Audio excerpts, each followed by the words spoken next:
ஓம் சக்தி. ஆன்மாவிற்கு அழிவில்லை.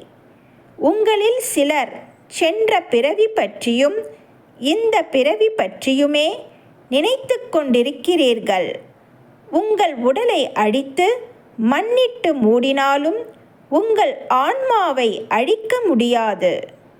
உங்கள் உடல் காற்றில் இயங்கும் தன்மை உடையது. மனசாட்சிக்கு மதிப்பு அளிக்கவில்லையேல் பறவைக்கும் கறவைக்கும் உள்ள குணம் கூட உங்களுக்கு இல்லை.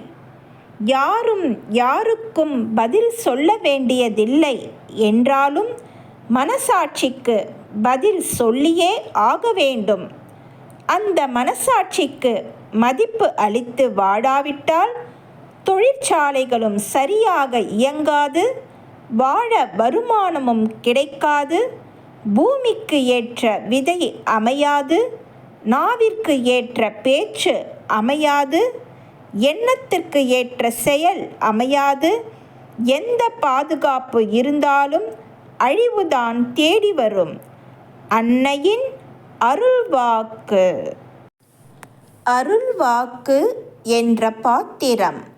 என்னுடைய அருள்வாக்கு என்ற பாத்திரத்தை பயன்படுத்தி எதிர்கால வாழ்வினை அமைத்து கொள்ள வேண்டும். எல்லோருக்கும் பகிர்ந்தளிக்க வேண்டும். அன்னையின் அருள்வாக்கு. Please share and subscribe. Om Sakthi.